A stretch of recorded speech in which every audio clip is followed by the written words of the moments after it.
Shortly after midday on February 1st, 2022, a series of frantic messages began leaving a phone in Chelmsford, England. The sender said there was an emergency. She needed help. She was afraid. Coming back, this fucking thing on my fucking lip! I'm gonna fucking... It's fucking big! On my fucking lip! It's fucking driving me crazy! I'm so fucking ill! Because of the time difference, the messages arrived in Canada while most people were asleep. No one saw them in time. Minutes later, the messages stopped. Not long after, a Facebook profile photo changed. It showed a young couple smiling together. The caption read, "Forever mine." By the time police forced entry into the apartment that afternoon, Ashley Wadsworth was already dead. Ashley Ann Wadsworth was born on July 25, 2002, in Vernon, British Columbia, a small city surrounded by mountains, quiet streets, and familiarity. She was known as friendly, outgoing, and curious about the world beyond where she grew up. She played tennis, she learned the clarinet, she liked meeting new people and talking online, especially those from different countries. When she was around 12 years old, Ashley began using her family's laptop to explore social media. It was there, years later, that she crossed paths with someone who lived more than 7,000 kilometers away. His name was Jack Seppel. Jack was 16 and lived in Chelmsford, England, about 40 miles northeast of London. The two connected through a mutual acquaintance on Facebook. At first, their conversations were ordinary. Casual messages about daily life, school, and interests.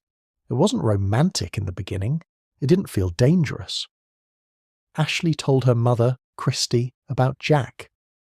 The age difference raised concerns, but photos of him didn't set off immediate alarms. He didn't look threatening. Christy assumed the interest would fade. It didn't. Over time, the messages became more frequent.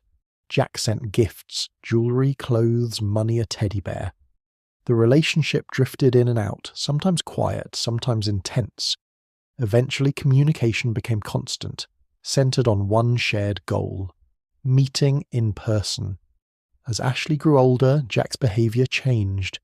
He became jealous, controlling, demanding. He obsessed over boys Ashley knew in Canada. When she tried to cut contact, he found ways around it, creating new accounts, messaging her friends and relatives, apologising until she let him back in. People around Ashley noticed the red flags. She defended him. She said he had a good heart. She believed there was something others couldn't see.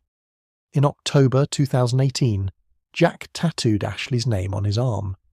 Later, he cut into his skin over the tattoo to prove his devotion. Despite his fixation on Ashley, Jack dated other women in England. Some of them contacted Ashley directly after arguments with him, believing she was the only one who could calm him down. By the time Ashley was old enough to work, she held several jobs: fast food, retail, restaurants. With her earnings, she bought an iPad, giving her private access to communication without using the family computer. After graduating high school, Ashley made a decision that many warned her against. She was going to England. At 19, she obtained a tourist visa and flew to London on November the 12th, 2021. It was her first time travelling alone. Jack was no longer living with his parents. He resided in a public housing complex with poor safety ratings. He was unemployed, financially supported by government assistance and his mother. He spent most days inside, using marijuana and playing video games. Jack met Ashley at the airport. Photos appeared online celebrating their reunion. Ashley moved into his apartment. Together, they adopted a kitten named Winston. When Ashley spoke to her family back home, she said she was happy. She wasn't. Jack restricted her movements. He discouraged contact with others. He controlled who she spoke to and when. Ashley had converted to Mormonism months earlier and tried to meet American missionaries in Chelmsford. Jack refused to allow it. She contacted them secretly, deleting message histories to avoid confrontation. In late December 2021, Jack admitted to his mother via text that he had smacked Ashley during an argument. The trigger was something he discovered on her phone, blocked numbers he assumed belonged to romantic rivals. Ashley stayed. She began documenting her injuries in a hidden Snapchat folder. She told her sister about the violence but begged her not to tell their mother, threatening to cut off contact if she did. She didn't want Jack to be hated. Soon after, Jack consumed a large quantity of anxiety medication. Ashley called emergency services. He survived. In early January 2022, Jack found old messages on Ashley's phone from a man in Canada. He responded by smashing a glass beer mug over her head. He demanded access to her social media accounts. She gave him the passwords. By the end of January, the violence escalated again. Jack struck her, threw a remote control, then a candle. Ashley was trapped, but she had made a decision. On the morning of February 1st, 2022, just before 8 a.m., a neighbour named Helen heard screaming through the wall. Ashley soon appeared at her door with a cut on her palm. She said Jack had hit her, destroyed her phone, and thrown their kitten against a wall. She asked Helen not to call the police. Helen spoke to Jack directly. He apologised. Around 9 a.m., Ashley used Jack's phone to call her family in Canada. She said she wanted to come home. A flight was booked for February 3rd. Later that morning, Ashley's mother warned Jack directly. If he hurt her daughter again, police would be contacted.